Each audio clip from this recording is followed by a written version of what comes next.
Hi, my name is Cormac McManus, and this is my professional goal presentation. So my goal was in component 3B, which is using questioning and discussion techniques, specifically in the element of asking quality of questions. So I was in the unsatisfactory level, which means that I had not the greatest quality questions. I didn't wait for responses, and they were asked in rapid succession. So my goal for the end of Practicum 2 was to be able to ask questions that allowed students an adequate time to respond.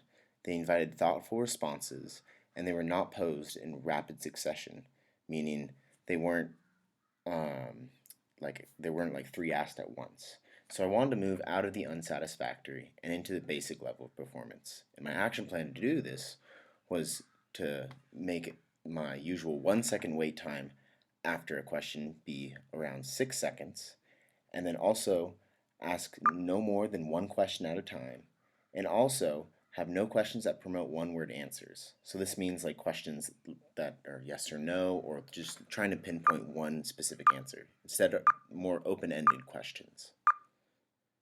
So I had a lot of opportunities to grow in this questioning area, mainly because the class is set up in a workshop model for all writing assignments. So this means a lot of time I'm walking around the classroom and asking kids questions and trying to really get them to push themselves while they're writing by asking questions, kind of bouncing ideas off of them. So a lot of times I get these questions, and sometimes I'll just ask them way too quickly, or I'll not even wait for a response before I ask another question, or sometimes they're just not very good questions. The students don't know what I'm trying to ask, or they just give me like a yes or a no response. So they're not very helpful, and I really use this time to try to improve that aspect. Another time that's really useful for working on questioning was the student writing conferences. So these were just checking criteria to make sure that they could go on and actually write their actual stories. So it was a lot of one-on-one questioning and checking to make sure they understood criteria. So, and if they didn't, it would be like me asking questions, making sure that we can kind of get away and work together to help them reach that criteria. So, for example, students were telling except for showing in their stories. So let's say there was a tell saying like the student was very jealous. I would then ask them, okay, well, how could we show that? What kind of makes someone jealous? And then that kind of helps them really show in their story rather than tell.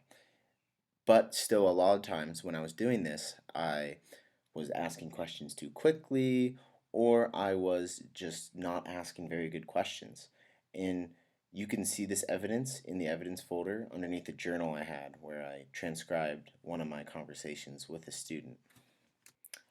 Lastly, read alouds really help me grow with working on questioning in a whole group. So with response time, if I only wait 1 second, then usually only the first kid or first couple kids who raise their hand really get to respond. And you can see this evidence in some of the observations Donna made, and it's really evident that I'm only waiting like 1 or 2 seconds. So those students who may need more time to think don't get the opportunity to respond, which is not good. Um, and it also helps me not ask questions in rapid succession. So if I'm asking them too quickly, students will kind of not know what to respond to. And it makes less kids respond during those whole group read alouds. So, did I reach my goal? No, but I think I've made some progress. So, before I wasn't really waiting at all. Now I'm at least waiting a little bit, or I'm waiting like every other time because I'm catching myself.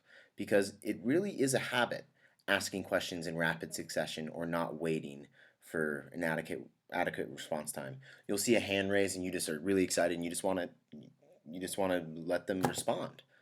And also, sometimes I'll just have like the next question ready and I'll just say it rather than being patient, waiting for a response, and then asking it again if it's still applicable. So it really is a habit I need to break. I need to be more patient, and I also just need to really like mentally always be thinking about waiting. So I'm still determined to reaching that basic level.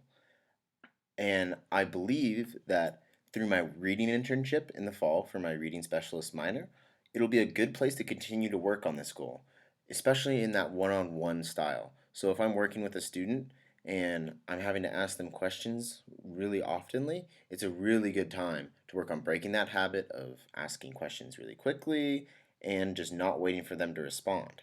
So in addition to that, I'm also going to be able to work on the quality of my questions or not giving all those yes or no or kind of questions that are looking for a direct answer, but more open ended ones that allow the student to think and give her like a really more personal response.